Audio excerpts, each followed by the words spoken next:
welcome to episode 476 of Cinematary. I'm your host, Zach Dennis, and I'm here with Grace Winburn. And Andrew Swafford. And in today's episode, we're going to be continuing our Young Critics Watch Old Movies version 10 series with 1930s L'Age d'Or. And in part one, we're going to be talking about movies that we saw this week, as always. If you have a little programming note, if you've caught up with some, we've got some good. We just finished our Javier Bardem series. If you didn't catch up with that one, that didn't seem to really hit with people. I'll be honest, looking at the stats. It didn't hit with us. It didn't hit with me. We had high hopes for Javier. I only liked maybe one of the movies. But if you didn't, if you're catching us for this episode, go back. I thought we had a good discussion last week on The Phantom Carriage. So we absolutely had a great discussion. I wasn't part of it, but I very much enjoyed listening to it. Did you have anything to add to it? Not really. I feel like you guys covered it super well. Did you listen to the ambient album I sent you that goes along with the movie? No, I need to. I listened to it while watching the movie, and it goes hard. Yeah, the music in the version I watched was pretty lackluster, I gotta say. Yeah. Anyway. By the way, while we're doing programming notes, are we able to announce the thing that's happening at the end of this series? No, I need to go and strong arm them and get them like in the movie we're about to talk about, like to spill some blood and like get it finalized. But we're working on it. Okay, there's a thing to announce. There's a thing announcing. Yeah, there's a thing to announce that we're hoping to line up with our 1980s movie pick. But I want to make sure it's confirmed with them before we do it. I guess the tease is that we're possible live podcast, which will be the first one in a couple years. Yeah. Wow. But we'll see if we can make it happen. Well, cool. Let's go ahead and jump into movies that we saw this week. We got a new release and we have an old release that honestly everybody should just go see also, because then they honestly kind of align. I can see it. They're close. They're close. The first one is Furiosa, a Mad Max saga.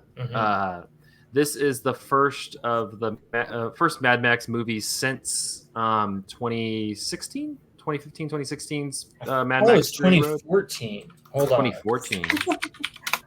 One of those years. In 2015. In some pre-Donald Trump year, we had Mad Max Fury Road. Pre-COVID time. Whoa. But yeah, this is the first Mad Max movie since then.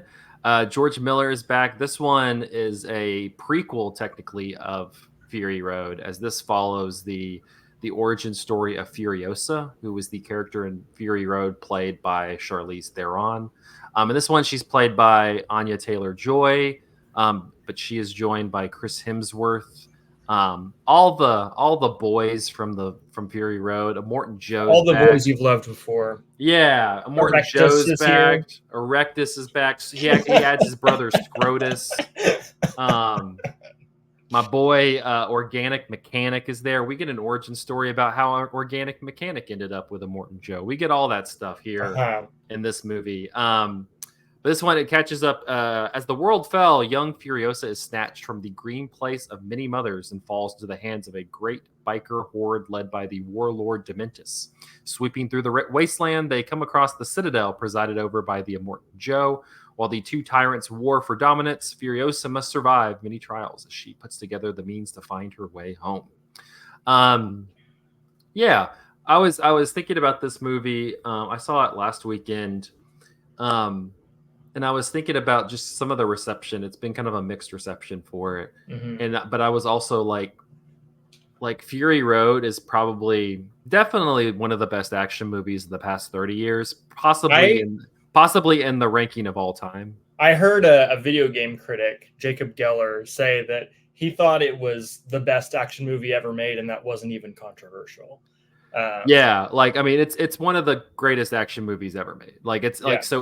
So I was thinking about it. I'm like, well, it's tough to match that, it's impossible to think that you're just going to immediately unless you just literally copy paste another one on there, which I think we would live with. But I don't think George Miller can live with himself. He has to do stuff a little bit differently. Totally.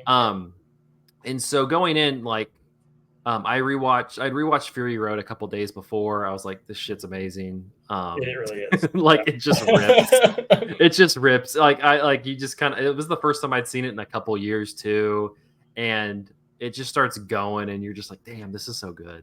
It's great, like, no matter what kind of attention you want to pay to it. You know, if you want to think about like the world building and the lore, that's incredible. If you want to think about the thematics, like what the message of the movie and how it's saying it sort of non-verbally so often, that's amazing.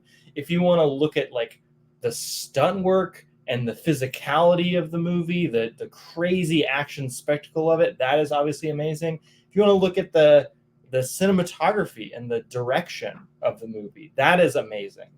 Even the writing, like, it's a movie with very few words, very few dialogue scenes, but every line is like a capital L line. It's just like top to bottom, a perfect movie. It's difficult to not have a perfect movie where you have one of the vehicles is carrying a man who's just with an electric guitar, just jamming the entire time, no matter what the situation is, just jamming on the guitar.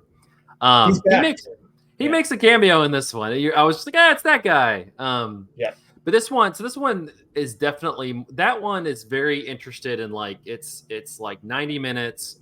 It's like a full throttle train front and back, you know, like it's chase scene basically. Yeah, it's like, well, it's like two chase scenes. It's like one chase scene the one end and then another chase scene back to the other end. Like, it's very, like, I agree with all you're saying. If you like wanted to boil it down, it's a very simple, like, basic premise, which is great, which is what is fantastic. This Furiosa has a lot more on its mind. I disagree, but it does have a lot more going on.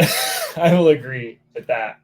Well, I think that it's trying to reach into a bunch of other different areas rather than just being kind of an A to B plot type thing. Like, less that it has like stuff going on that necessarily lands. It just has a lot on its mind. It's a very busy mind. And I don't know. I'll be on the record saying that, like, I don't really give a shit about getting an origin story on every little minute detail. That's why, to this point, with a lot of like Star Wars stuff, like where I have to learn how the one guy in the club that one time met this one person, like, I don't give a fuck about that. Like, don't you want to know how Han Solo got his jacket?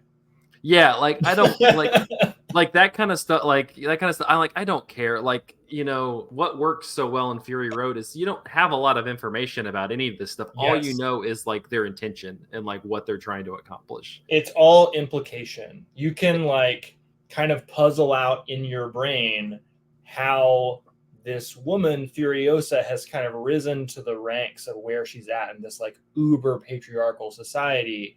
But that movie does not show you any of that. Doesn't explain itself ever. Like, it is acting as though like every character doesn't need any of this shit explained to them because they're just living their lives. Why would you understand it. Like, but you know, you don't need to go back. You understand it. Like, you get it.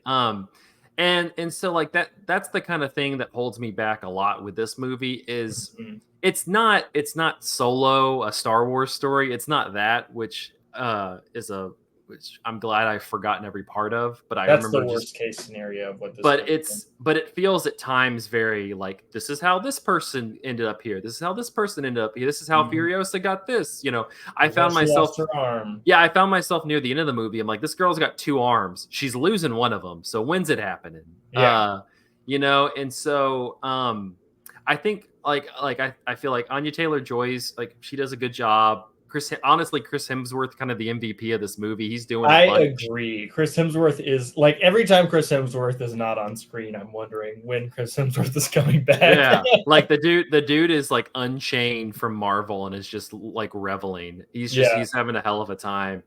But I don't care about every little, like, this movie is best. I think the best character in this is the Tom Burke character, who's kind of like the driver of the war rig. Who you think he is the best character in this movie? I think he's the I best. think he is in the running for the worst character in this movie. I just like him because it's just like whenever he shows up, it becomes just like pure action. You know, it's not it's not we're hanging out in like the Morton Joe place. We're not hanging out in Chris Hemsworth place, even though that's kind of fun. Like it's just like we're gonna see the war rig go forward and like there's gonna be action. And you just you never get like too many unfeathered just like action sequences. It's a lot of action and then kind of like bebopping around talking to people and then action and then bebopping around like explain and like it just kind of it's so stop and startish that I just kind of it tired me out after a while just because I was just like I just want you to go, like just shut the hell up and go. There's like 2 or 3 big action set pieces depending on and they're great count it, and they are really good, especially the first big one. But yeah, it's also like structured in a weird way. Instead of being set in like the span of about 24 hours, which is how long Fury Road spans, this is set over decades, and it's split into all these parts with chapter breaks that have strange kind of cryptic titles, and there's like time jumps. There's an actor swap. They actually do some like AI stuff, I think, to slowly put Anya Taylor-Joy's face on the little kid. I gotta say, I think that the kid upstages Anya Taylor-Joy a little bit. The kid's really good. I found that kid way more of a compelling screen presence than Anya Taylor-Joy. I don't feel like she brings all that much to this role, to be honest. No, I don't think it's her best. Like the kid, I was not expecting as much of the kid as we got. We got a lot of an hour.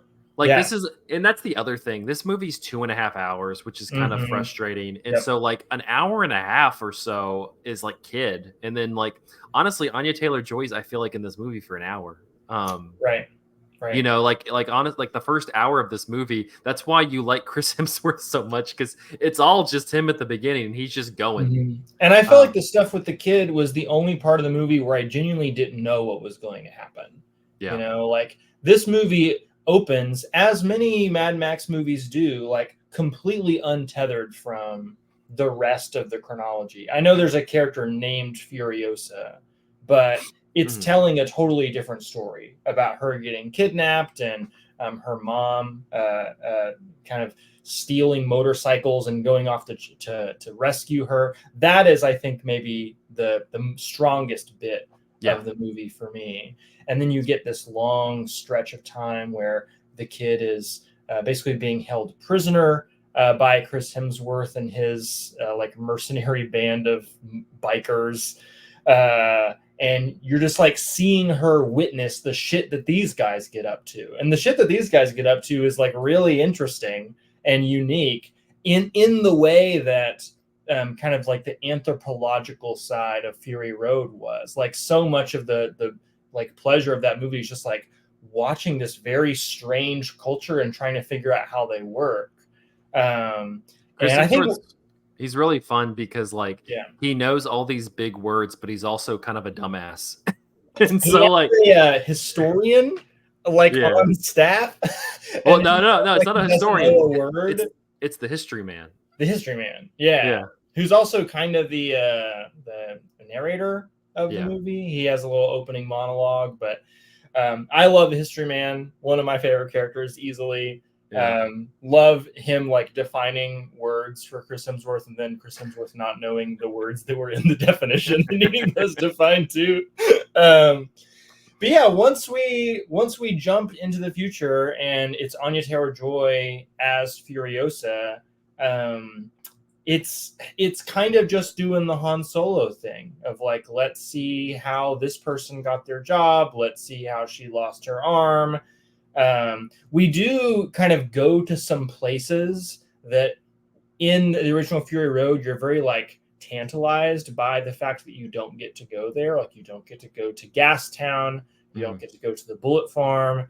The Citadel, where Morton Joe lives and reigns, is so interesting and like strange and unique that you think that, you know, the rest of this like ecosystem / political economy has got to be equally interesting.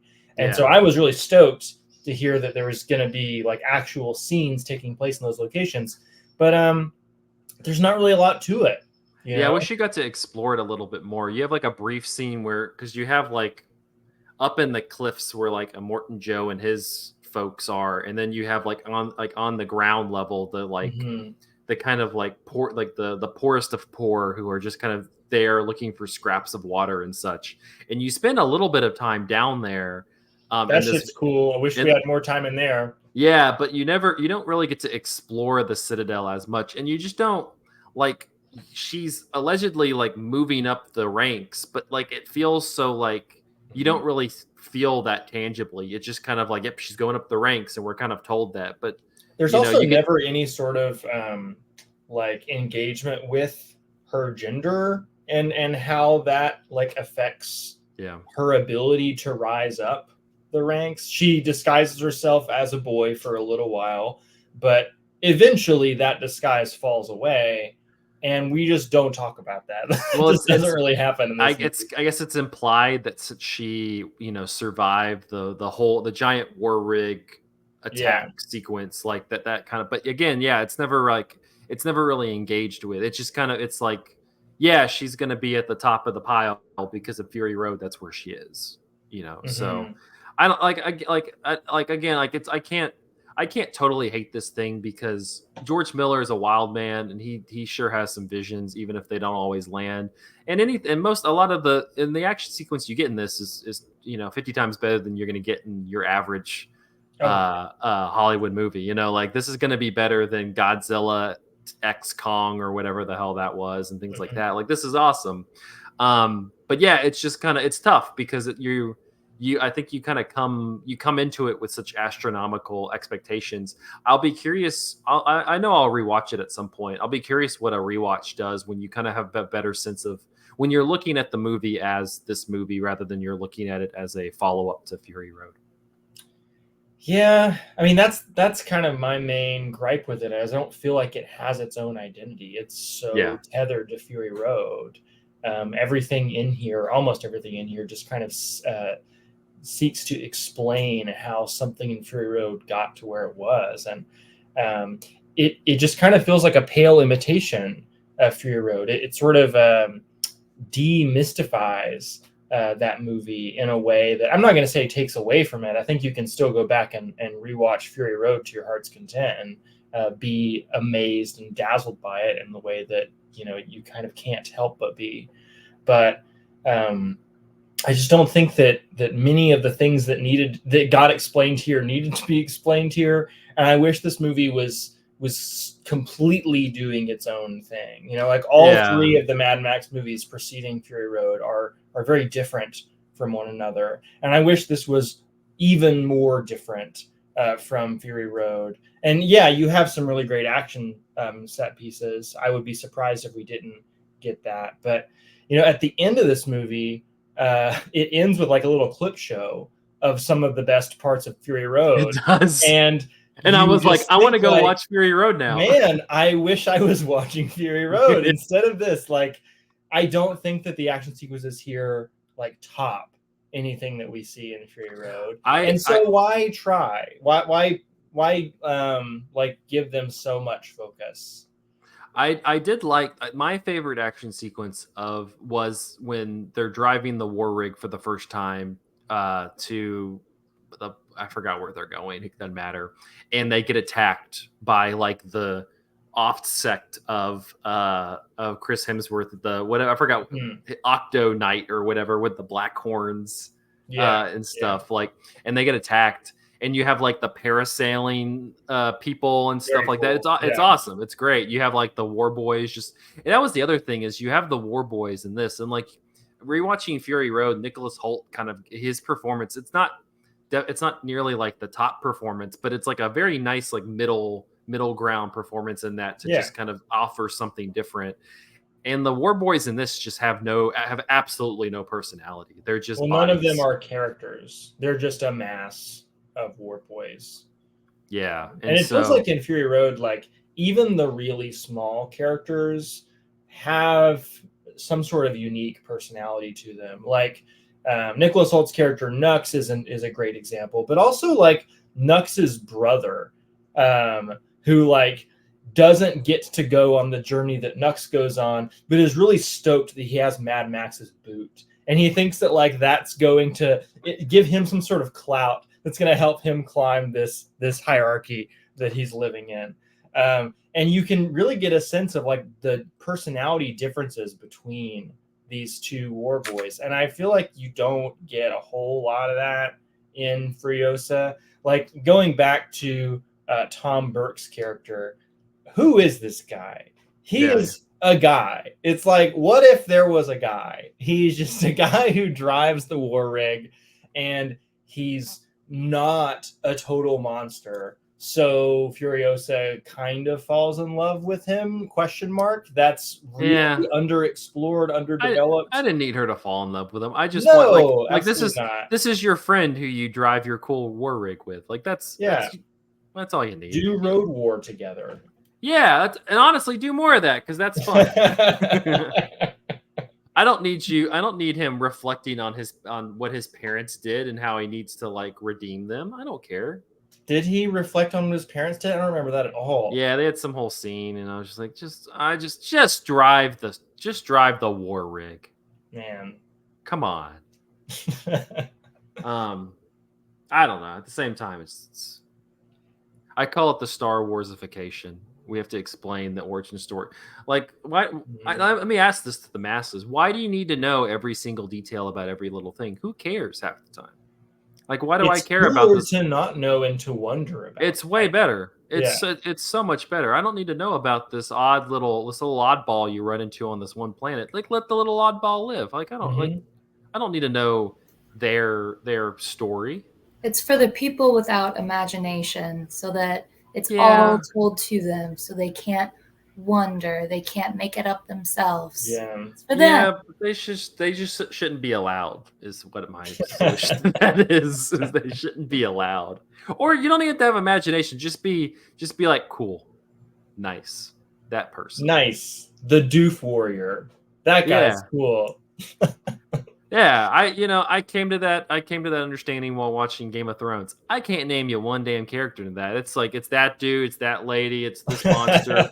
Like whatever. Like I know what their deal is. Like let's just know what their deal is and watch the movie. I honestly wish this was way more like Game of Thrones. I wish it was like palace intrigue of seeing Furiosa kind of like climb her way to the top. But instead it's just like, she fought real good one time. Yeah. That's it. Yeah.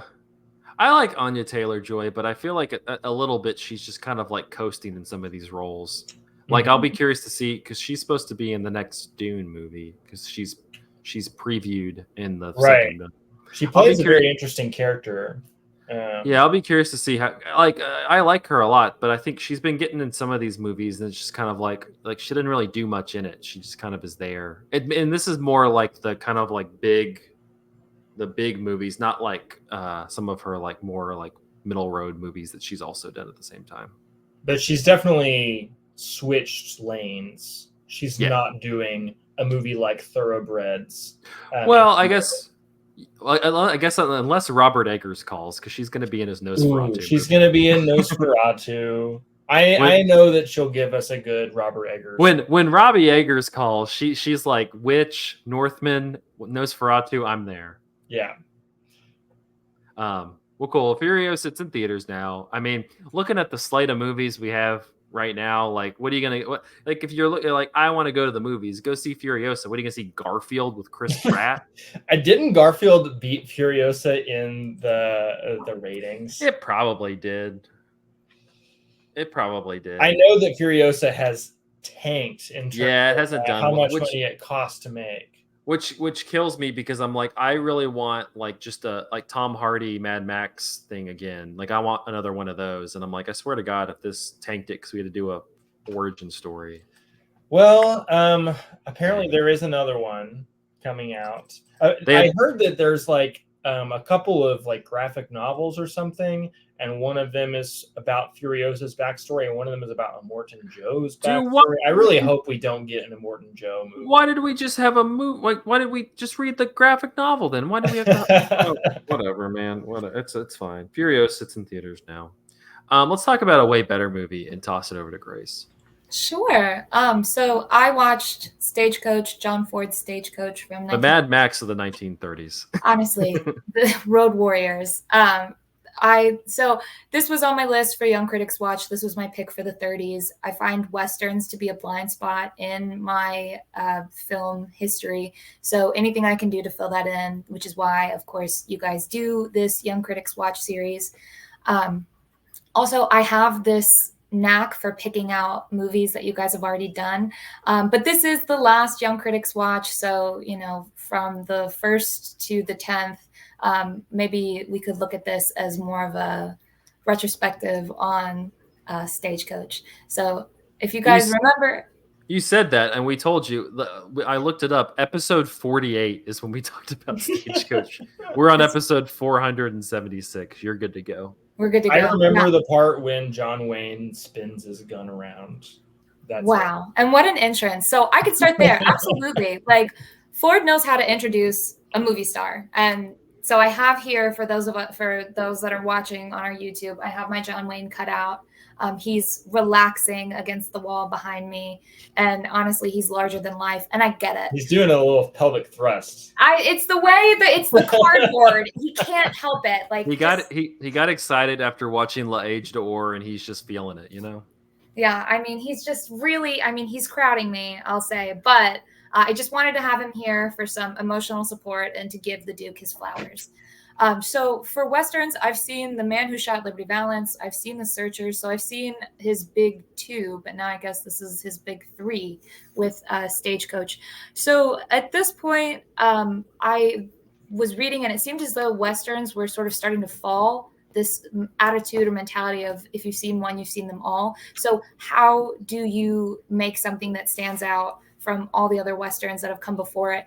You make it more of a character study. This movie follows 9 characters who seemingly have never met each other, have no real connection to each other, but it's all about how this event that they're living through, which is an Apache attack led by Chief Geronimo, as the Apaches essentially chase them across the Arizona desert.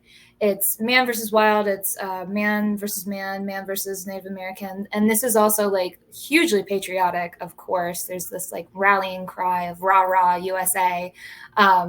USA always wins against the bad guys. And who are the bad guys?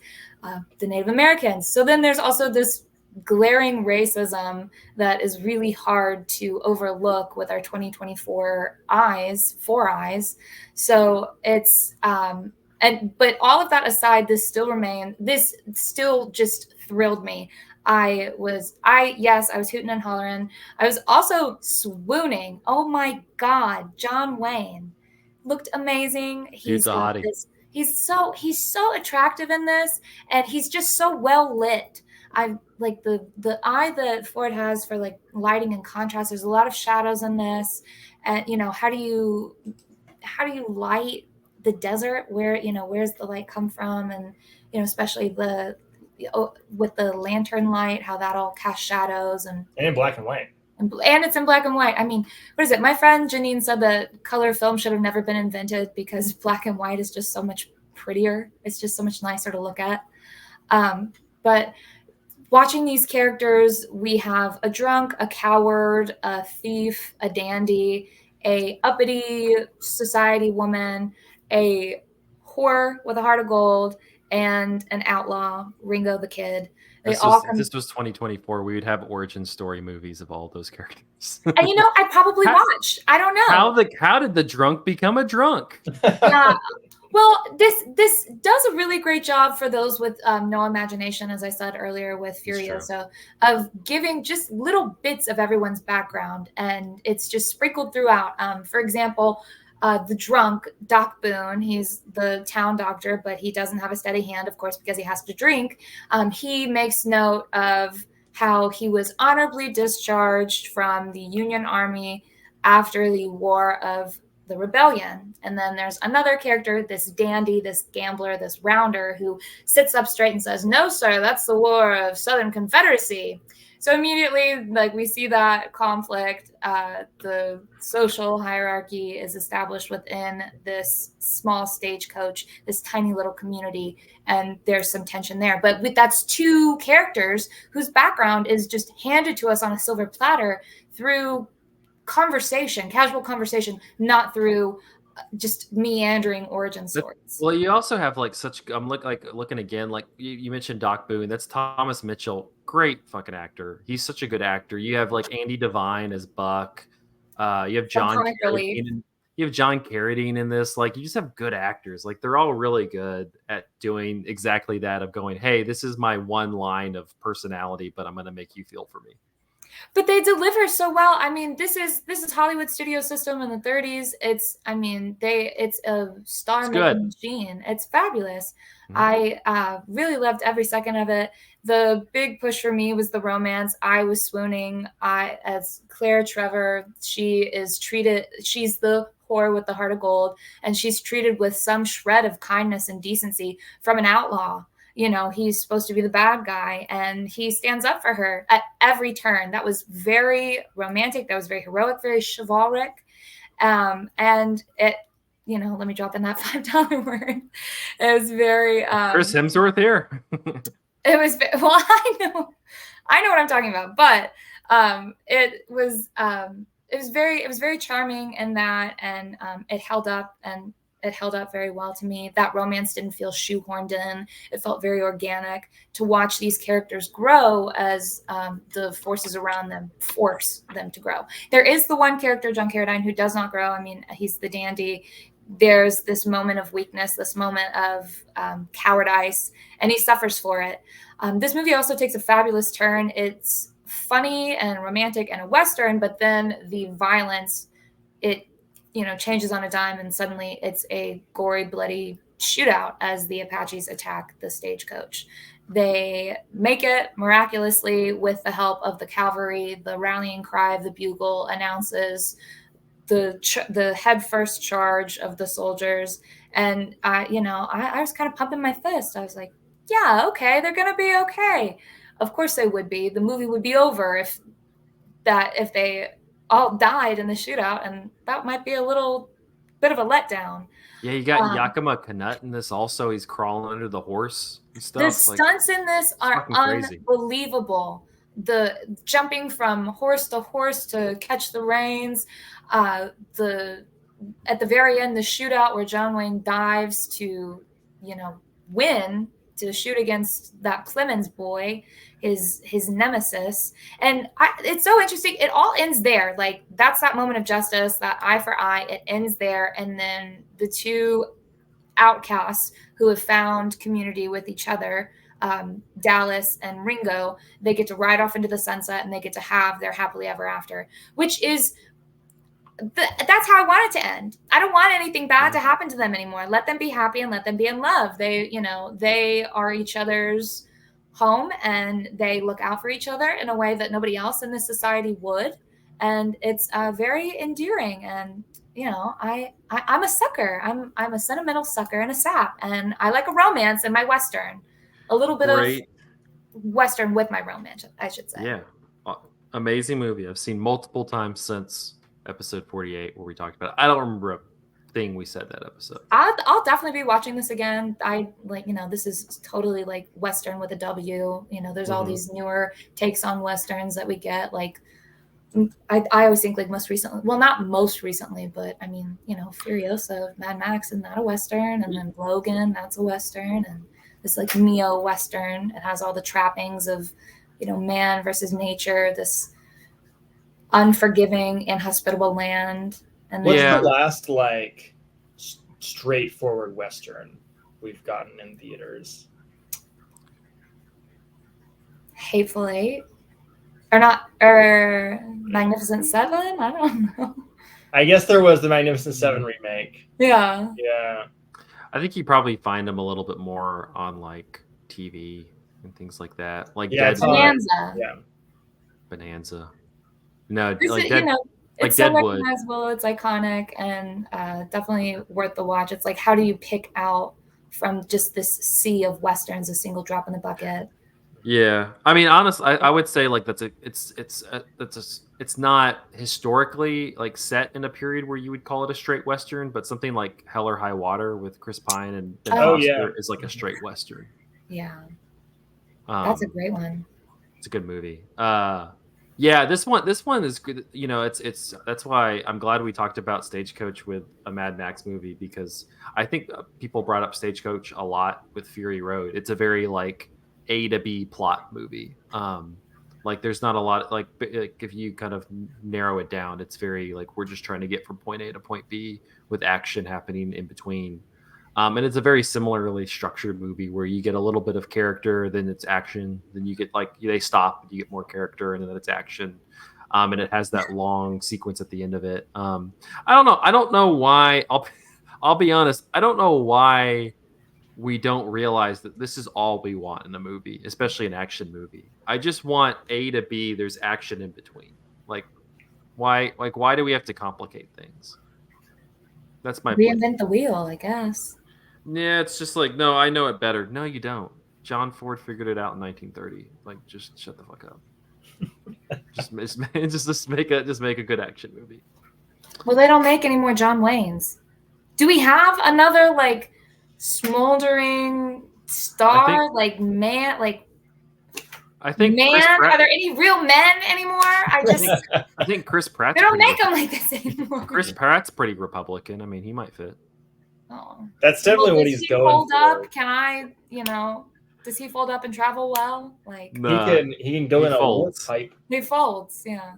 Yeah. No, I don't know. We don't really, to be honest. Well, I do like me some Glenn Powell. Like honestly, give me some. Like I'm excited for Glenn Powell and Twisters. Like hell yeah. Also, his movie with Linklaters coming out in just a couple of days on Netflix, right? Yeah, like Glenn Powell's pretty. Like just toss him in a nice action movie like this. Like he would be great in stage. Like Glenn Powell could pull off the like flipping the gun type thing. That's my thought. Austin Butler. Chris Pratt could not. Austin Butler might. Give him a couple more years.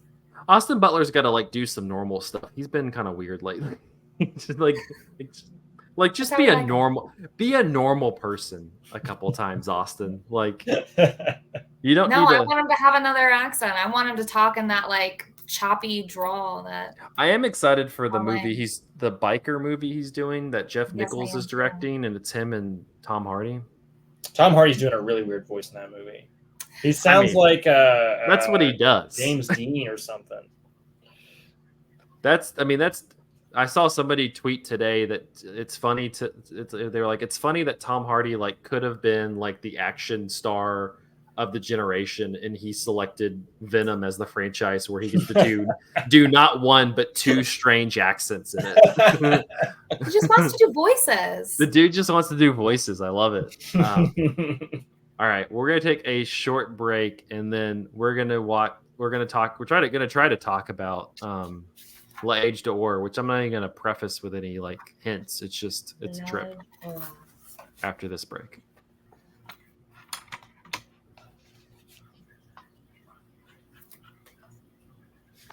And we're back with part 2 of episode 476 of Cinematary. in this part, we're going to be talking about 1930s L'Age d'Or, which was directed by Louis Buñuel from a script by Buñuel, Salvador Dalí, and Marquis de Sade. The film stars... Yeah, they needed 3 people to write this. The film stars Gaston Modo and Leah Lace. A surrealist tale of a man and woman who are passionately in love with one another, but their attempts to consummate their love are thwarted by their families, the church, and the bourgeois society. Haven't we all dealt with that? We're just trying to be in love, but families, the church, and bourgeois society gets in the way. I don't know if love is what I would call what's happening in this movie. Whatever let those kids have fun. The film was made upon the request and financed by Charles and Marie Laure de Noëls. We're getting in French words, guys. I'm sorry. An aristocratic Jewish couple captivated by the previous film by Louis Buñuel and Salvador Dalí, Un Chien Andalou, or The Andalusian Dog, from 1929. At its premiere in 1930, before around 30 of friends and family of the financiers, the film was only timidly and politely received. Its first public screening a few months later didn't convince the audience. The real scandal erupted when the film was shown at Studio 28, the famous Montmartre movie theater. Members of extreme right movements disrupted one of the screenings, in particular, going so far as to deface the surrealist artwork displayed in the theater's lobby. The movie's reception would spread even to the Italian embassy, which notified the French foreign minister of its dissatisfaction with the film's presentation. Religious leaders, the media, and politicians fervently protested the film. Showing the film was banned in December of 1930 by the Paris prefect of police, despite being defended by the surrealists, notably by the famous author André Breton. It would remain censored for 51 years until 1981, when its original negative was restored by the Pompidou Center. A contemporary right-wing Spanish newspaper published a condemnation of the film and of Buñuel and Dalí, which described the content of the film as, quote, the most repulsive corruption of our age, the new poison which Judaism, Masonry, and rabid revolutionary sectarianism want to use in order to corrupt the people, which honestly is a banger pull quote. Masonry. In response, the family withdrew the film from commercial distribution and public exhibition for more than 40 years. Nonetheless, 3 years later, in 1933, the film was privately exhibited at the Museum of Modern Art in New York City. And then 49 years later, from November 1st through 15th in 1978, the film had its legal U.S. premiere at the Roxy Cinema in San Francisco. A neophyte cineast, Buñuel overcame his ignorance of cinematic production technique by sequentially filming most of the screenplay. The 63-minute film is composed of almost every meter of film exposed and dramatic sequence photographed. L'Age d'Or began as the second artistic collaboration between Buñuel and Salvador Dalí, who had fallen out by the time of the film's production. Dalí was serious when he said, quote, Christ was an amateur when it came to creating a religion. The painter had decided to invent his own religion in the 1930s. He told writer and journalist Alain Bosquet about it in an interview and mentioned it briefly in his memoir, Diary of a Genius. The letter from Dalí to Breton in 1935 presents Dalí's idea and offers some insights into why the artist was expelled from the Surrealists in 1939. Breton kept the letter as evidence against him. In the letter, Dalí writes, quote, I believe more and more that we surrealists are turning into priests. It is an idea that has been haunting me for a long time now. So much so that one of my urgent projects is to invent a religion, since there can be no priest without religion. It is an essentially anti-Christian and materialistic religion based on the progress of specific sciences. In other words, a godless and scientific religion. Did you say Dalí was ousted from the Surrealists? Yeah, he kind of got into some stuff with like Franco, like he was kind of pro Franco. Oh, and started dabbling with Hitler and Mussolini and stuff. Just dabbling. Yeah, and so they were just dabble with Hitler. So like by 1939, they were like, I think you need to leave. Good for them. Yeah. You're not allowed to represent dreams in visual art anymore. All right, let's start L'Age d'Or. Who has had any of y'all seen this before? No. Not at all. I've seen quite a bit of Buñuel, but I've not seen his first movie. I've seen none. This was a shock. This was great. Yeah, did you know anything going in? Not at all. I didn't know a darn thing. And as I started watching it, I kept trying to hold on to some sort of narrative. And then I just let go and I just sat on my hands and just let it wash over me. This isn't one that you can critique or analyze. It's just more, it's interpretation. So it's all up to interpretation. Everything So it's how you interpret it. And it sounds like people interpreted it pretty poorly and they took it personally and threw a little fit about it with these riots. Well, yeah. Well, also, can you imagine going into this movie as a 1930s? Yeah, like no, I can't. I'm like, that's so exciting. Like you watch it now and I'm just jealous. You watch it now and like a lot of like, well, even just them like lying on each other like on the little like beach thing. You're just like now you're like, yeah, whatever. But you're like, yeah, in like 1930, there's just a giant group of people and then two people trying to have sex. In the middle of that. Sounds like you belong to the bourgeoisie society that is keeping them apart. I say, let them. No, let them. But if I'm in like 1930, I'm like, whoa. All I've seen up to this point is a train coming into the station and Melius doing some fun tricks. Now, what the hell is coming across the screen? The Jews must be responsible for this. Yeah.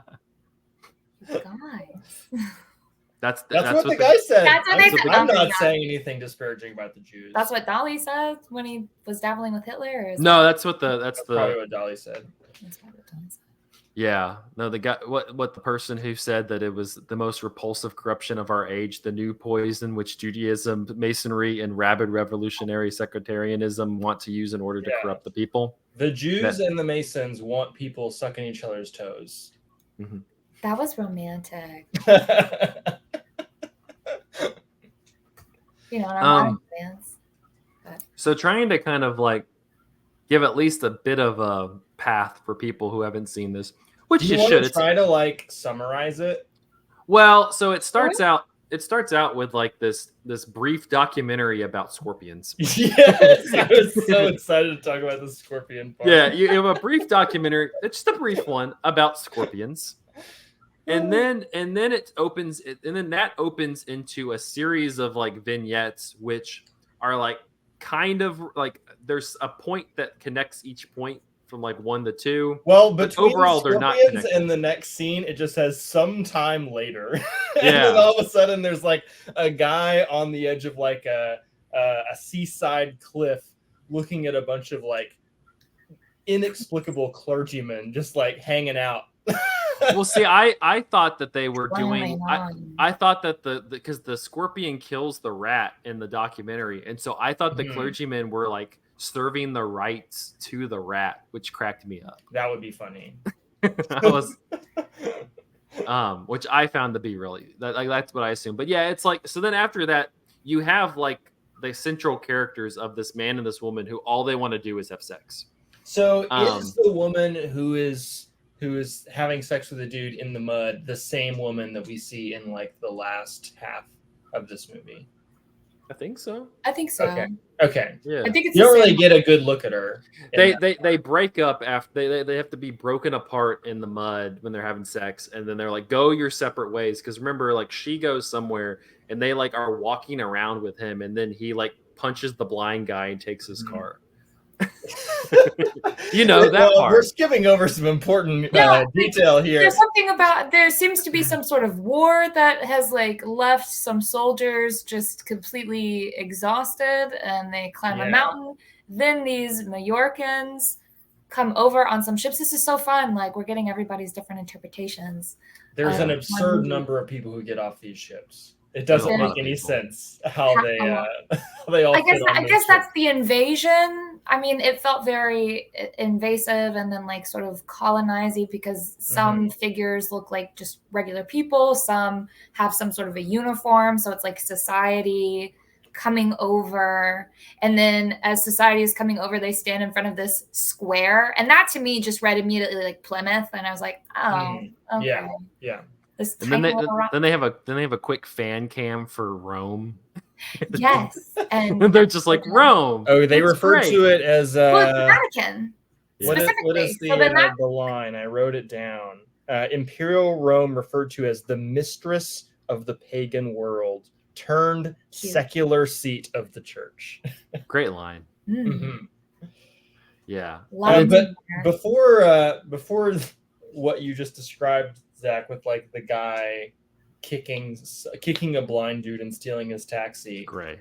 He's being escorted down the street by these two police officers? Question Yeah. mark. Yeah, they parade them. Little unclear, but he keeps stopping and noticing advertising that has some sexual suggestiveness to it, which I think we're meant to view as kind of ironic or hypocritical. That the amount of sex that is kind of allowed in public, or sexual expression that is allowed in public, is effectively zero, but it's kind of being used all the time in more subliminal ways to manipulate people's buying habits. Mm-hmm. And also there's a moment where he stops and sees, I think, a picture of that woman, and it's like we're in Super Mario 64, like we're all of a sudden we're in that woman's space. And is this when we see the cow, or is that later? Yeah, I think this is we see the cow. Yeah, she goes and she talks to her mother. She's taped up her finger. I mean, the guy seeing all these images, everything reminds him of her, right? Like, at some point in the middle of this, also he starts playing soccer with a violin. Or was that him? I thought there was just some other random guy. Maybe it was somebody else. Somebody plays soccer with a violin. I interpreted that to mean like this bourgeois culture that Buñuel and Dalí are critiquing has no respect for art. Absolutely. Whatsoever, right? I saw that through line throughout. When I think there's another man that walks through some sort of garden and there's like a statue. I had to rewind that back because as he's walking through the statue garden, I didn't notice that there was a rock on the statue's head, but I noticed the rock on his head. So I was like, oh, it's like you're stunting your growth. You're not inspired by this art. And then when I backed up, I saw that the statue was to a figure similarly with a rock on his head, that like that's what's idolized in this culture, is this stunted, shortened growth and small mind. So that art is mirrored in that society, but actual art like music and painting is something that they have contempt for, or something that they possess, but they don't, but they're not moved by. Yeah, I mean, it seems to me that they're implying that art is kind of inherently kind of radical, like it kind of like stretches the bounds of the human imagination, as it allows us to express the things that are not expressible in polite conversation.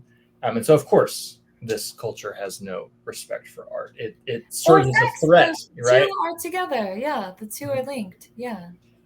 Buñuel and Dalí would have really enjoyed Instagram influencing. In what way? Say more about that. I feel like the rock on the head is like an Instagram influencer, and they're just like, no, I want creativity and art. I don't want you to just tell me that this tapas place is the best tapas place you've ever been to. To circle back to plot things, when he's being, I keep trying to bring up this hilarious detail. When he's being taken down the street by these policemen, he stops and convinces them that he's actually not a bad guy, because the International Goodwill Society has like written him this letter explaining that he is a good guy. And then he immediately just like kicks in the chest this blind dude and steals his taxi.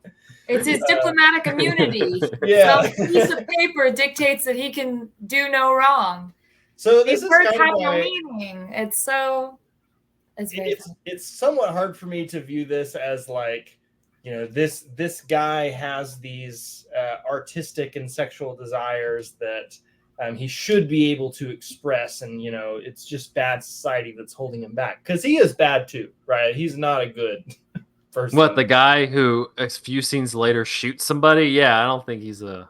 Is he also the guy who shoots a child, or is that? No, I thought that was someone different. I thought that was a different vignette to just discuss. Like, I knew he was going to shoot the child too. I was like he had the gun, and then kid knocked the thing down. I'm like, he's going to shoot this damn kid. That's very he's going to shoot this kid. Chekhov. And then he killed the kid. I was like, I knew it. And all the fancy people inside having their party, like they walk to the window and they look at the shot Shot child. They just they go back to partying. Yeah. Wasn't that terrible? Wasn't that so sad? Didn't that make you feel bad? Yeah.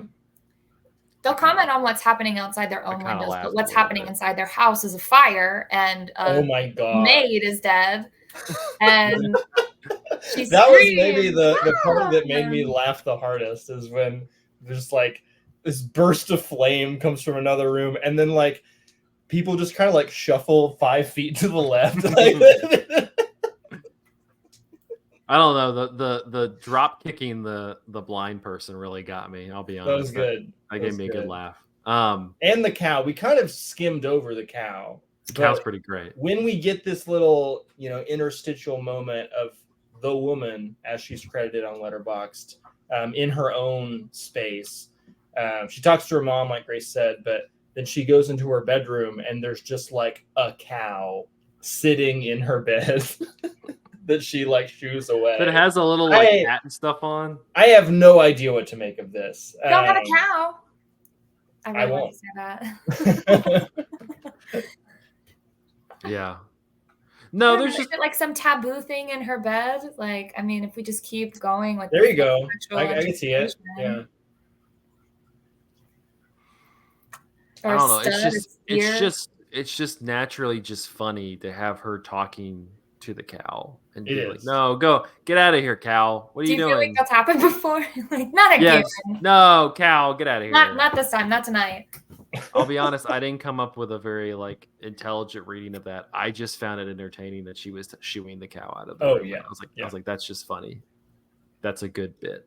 Yeah, I think surrealism, invites interpretation because everything kind of feels like it has to be a symbol for something, but you also don't need to interpret all of it, right? Like, it is inherently somewhat free associative in the way that dreams are free associative, and so I don't think there's always necessarily meaning to be made, or it's kind of up to you what you think is worth making meaning out of. Yeah, I went through this movie with real dumb guy energy, just kind of chuckling along the way at the different, like when they shoot the kid, I was just like Jesus. Zach, you're always talking about how you want movies to make less sense. And this was a great example. So I was we went from a scorpion documentary to what I assumed were clergymen performing the last rites on the rat that the scorpion killed, and I was like, hell yeah, I'm locked in on this. I'm like, this is stupid. Hell yeah. Yeah, no, I just kind of went along with just like what's going on here and what silly predicament are they going to get into next? Right. Because after they shoot the kid and ignore that, and then a fire breaks out and they ignore that, then the man who's wanting to have sex with the woman whose family is throwing the party, he shows up at the party, and he's like trying to talk to the family about something. He's cornered by the mom. He's like on his way to the woman, and then the mom corners him, and he has to talk to her. And she spills some wine on him, and he slaps her. Slaps the shit out of her. It's like, jeez. And that's what sets them off. Yeah.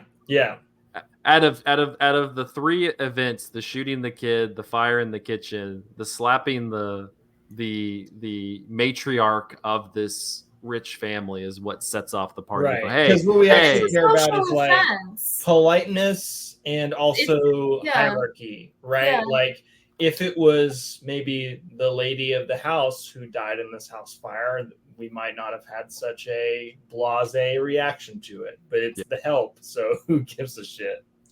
Yeah. So that happens. That whole party's really great. I like like all that party. Yeah, and then it shifts into they're performing like the kind of the music performance. Mm-hmm. Do you ever actually see the instrumentalists playing the music? I feel like you see the conductor a lot. See the conductor, yeah. But at the same time, while this is happening, the man and the woman are trying to get it on in the garden. Which made me think, like, were hedge mazes just like really expensive ways for rich people to go make out in public? I mean, I respect go that, for a honestly. walk. Let's go. To Come with me this way. No. I could have sworn it was this way. Yeah. Oh no, No. we're stuck. What do we do? We're lost. What are we gonna do? You want to just What do like we make out do? or something? Oh, just coming up with ideas over here. Just spitballing. And that's where I feel like the image that's shared a lot outside of just the cow in the bed of this movie is her what I think is the first recorded foot fetish on screen. Gotta be. Yeah, Quentin Just like Tarantino probably has this bias. movie way up in his listings. Like Mhm. she starts licking that statue's foot. Well, we're getting a little ahead of ourselves. Before we get there, several things happen, right? Like They suck start. on each other's hands. They do suck on each other's hands. They start there. Like we do not start with kissing. Number we start one. By sticking fingers First base. in mouths. Well, first they like bump. Actually, wait. They bump heads, like going in for the kiss, Yeah. and then it's like that traditional way doesn't work for them. So then it's like the more perverse, deviant style that they take on with like the. Also, he like tries to go to the ground, like the movie started, and then eventually they decide that's not comfortable and they go back to the chair. And I'm forgetting some things that happen. Eventually, is the conductor who's like he has a headache or something. He's holding his hands to his forehead, and he stumbles out to where the couple are, and she, the woman, like consoles him by just starting to kiss him, right? And then the man, who's like obviously feeling jealousy, then just like holds his. And no, he stands up and bumps his head. And so he holds his hands to his head as well, maybe hoping that she would give him the same attention. And she doesn't. And what, does he like storm off? And then she starts sucking the toes of the statue. Yeah, he gets mad. He gets mad. He walks off. There were those two quick little... He didn't seal the deal. There were like the impotence. There were these two quick little moments. Both were kind of shocking. One was absolutely chilling when they're like caressing each other, and then it's a hand with no fingers like rubbing her face. Maybe it's like they can't connect. I love interpretive stuff like this. Like they can't like really touch or feel each other. They don't connect. And then what was it? He was like covered in blood and like kind of stuttering and repeating himself. Was that in that scene? In the garden? Yes. It's like, mon amour, mon amour, mon amour. And he's got like blood on his mouth and his eyes are kind of like fluttering, and here's the thing that I'm missing that connects to that, I think. There's a phone call. The minister of the interior has called for this guy.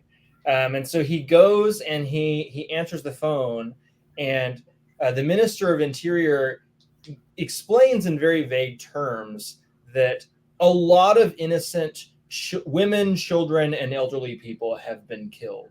And it's because of the guy. Like, he must be somehow involved in politics. He made some sort of decision that had these like large scale geopolitical ramifications, and lots of innocent women, children, elderly people died. And then he like just doesn't care about that, puts the phone back down. I think we're supposed to think the minister of the interior then commits suicide. And then we see a gun on the ground, and we see his body on the ceiling. And so then dude comes back out, tries to get back into making out with the woman, and she like at one point kind of like leans back, and her face transforms into another woman's face. I didn't know what to make of that, but then that woman starts talking and says like, what a joy that we killed our children, or something along these lines. And that's when we see like blood across dude's face. So I guess what's being suggested here is that like, none of the members of the bourgeoisie like don't have blood on their hands, right? Like just by, regardless of whether or not this guy like made the call that led to all these innocent people dying, just the fact that he kind of occupies the position that he occupies in the society is kind of like built on the the bodies of other people, countless people. Mm-hmm. But he's just trying to get his rocks off. He's like, I got other stuff to deal with. Any of that. Yeah. Yeah, because then after he can't seal the deal, he like runs back in the house and just starts chucking stuff out the window, including a burning tree, a clergyman, a giraffe, and handfuls of feathers. And then we get this very long like title sequence that I think is basically describing the plot of Salo. Yeah, it is. It is. Yeah, I'm glad that worked its way back into the podcast. I get a lot of Salo vibes from this. Yeah. So I guess that's why Marquis de Sade is credited as a writer. Is that it's telling his story. Like I was reading, and like the last sequence is, it's not Jesus, but it's Jesus. It's Jesus. And it's showing like the end of Salo when like they're leaving the orgy house. Mm-hmm.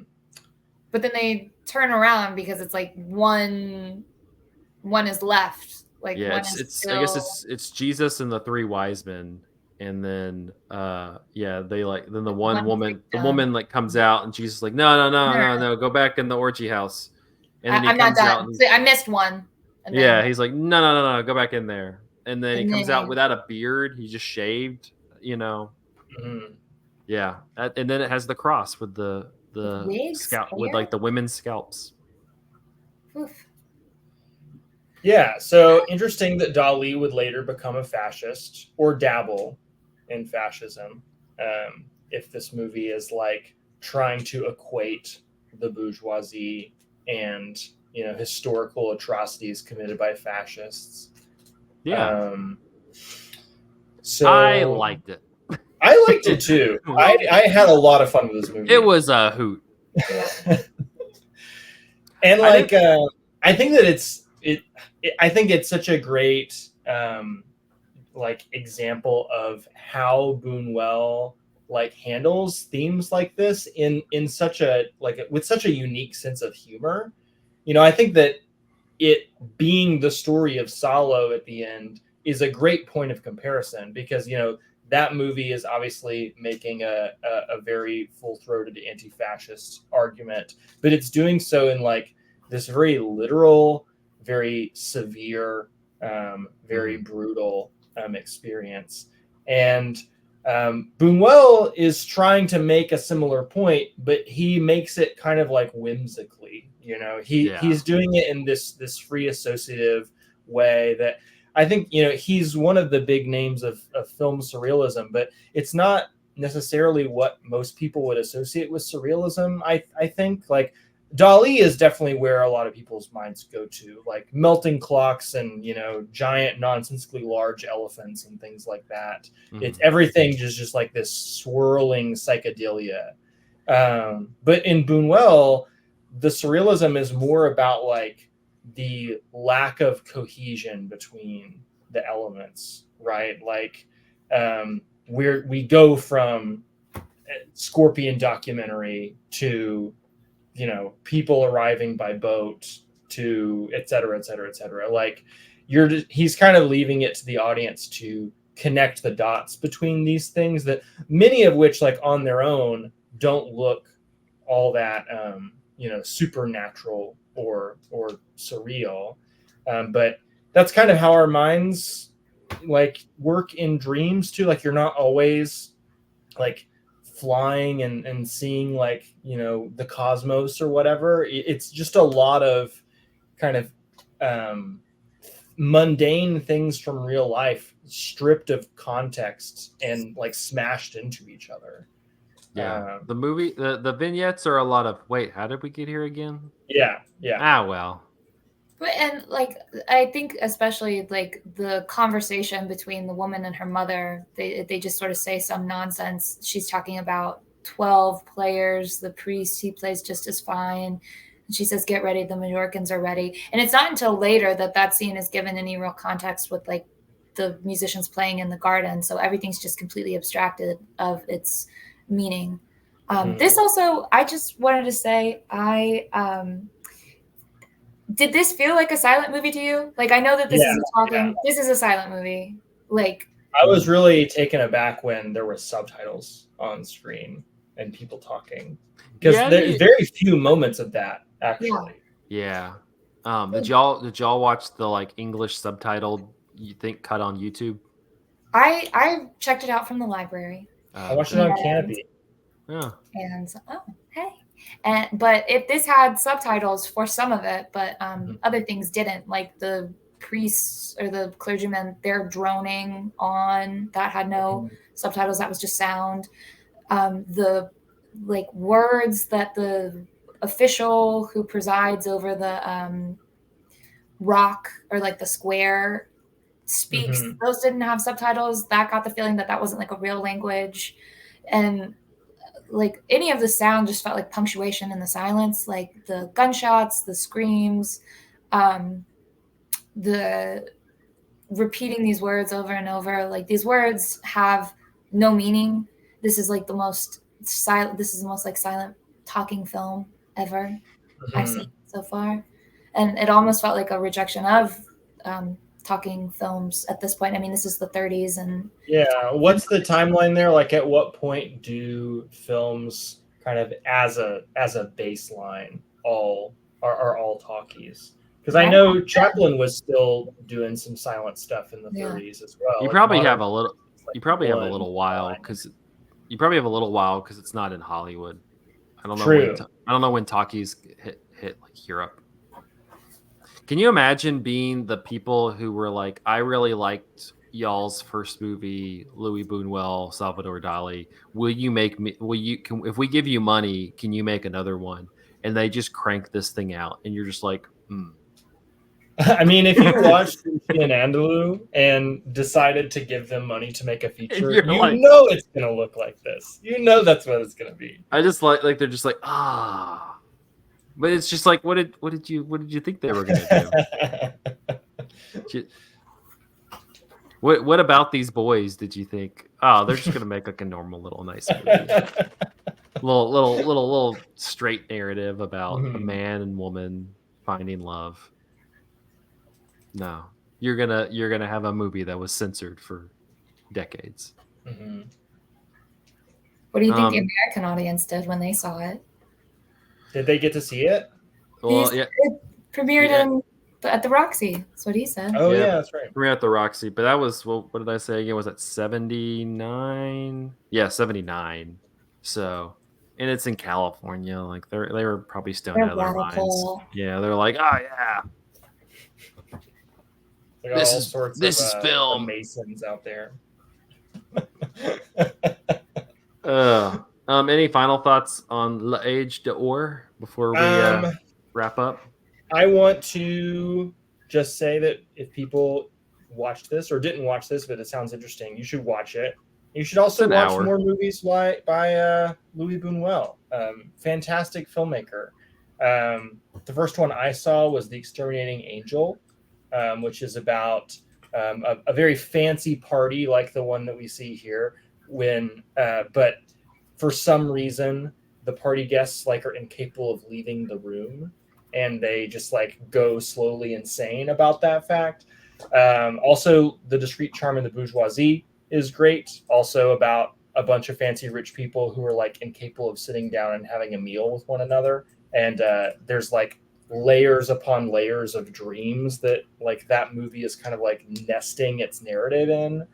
I think my favorite of his is probably Belle de Jour, which Grace, I think that you would probably enjoy a lot. It stars Catherine Deneuve as a woman who I think leaves her husband to become a sex worker, like just wants to be one. And the surrealist elements of that movie are just like these brief flashes of her sexual fantasies, and it's kind of like making a, for its time, very radical argument about why some people might actually want to be in sex work. Like it is not a movie that is anti-sex work in any way, really. Though Yeah, I mean, it's really handling it in a complex way. But yeah, I feel like you would really like that one, Grace. It's also just like a luscious, like you got Catherine Deneuve. It's in like, I think it's set in like Paris. Like it's just like a lush ass movie. Very Beautiful hedonist. colors. Yes. Yeah, amazing movie. I I also want to suggest people Google Max Ernst, who I noticed showed up in the cast list of this movie. He has a very small role, but he's another surrealist working in painting primarily. But I know him from this book that he wrote called A Week of Kindness, which is just like a bunch of illustrations of these like bizarre human animal hybrids doing terrible things to each other. And they're often like dressed in, very fancy bourgeois regalia. And it feels very similar to me to what this movie is doing, of like kind of equating humans and animals, like asking us to think about what kind of things humans do that we call civilized, but are actually kind of like hiding brutality because it's kind of dressed up by class. Would be worth just kind of like looking through the Google images of A Week of Kindness by Max Ernst. Really, really evocative stuff. Grace is doing that right now. Mm-hmm. It rules. I'm looking right now. I'm watching the Catherine Deneuve one. Actually, I stopped listening. Hell yeah! No, it's a good movie. This movie's great if you love to interpret your dreams, and if you want to have a very strong reaction, then this is definitely one for you. Yeah, it's an hour. It's a trip. Like, I mean, there's a cow in it, and he drop kicks a blind person to take their taxi. Like, I mean, what else do you want in a movie? All right. Well, that will wrap up this episode of Cinematary. You can find us on Facebook at facebook.com/Cinematary, on Twitter and Instagram at handle @Cinematary, and on Letterboxd at letterboxd.com/Cinematary, where we list the movies that we talked about in this episode. If you would like to support the show, patreon.com/Cinematary. We appreciate any and all patronage you can supply. Thank you to our patrons, Cam, Ron Hayes, Trainer Huskins, Teresa Marsathi, and Tyler Chandler. We thank you very much for supporting the show. Next week is one it was one that was on the list for a number of years, but kept kind of losing out. And I'm very excited to like talk about it critically. And that is Pinocchio. Yeah, I'm so excited to watch this. I haven't seen this since I was a kid. Yeah. But I believe Michael O'Malley when he says it's like maybe the best Disney animated feature. So really excited to kind of dip into that one. That'll be our next episode. But be sure to, if you have not listened to Phantom Carriage, the Young Critics series, always a good Phantom Carriage. Both Phantom Carriage and La Age d'Or are like available, have pretty good cuts of them on the Internet Archive /YouTube, and then I guess Canopy and the local library. And then Pinocchio, I guarantee somebody who has Disney Plus, so just ask them. Calling all Disney adults. We got an episode for you. Or parents. Yeah. But until then, thank you all for listening, and we will see you in the next episode. Bye.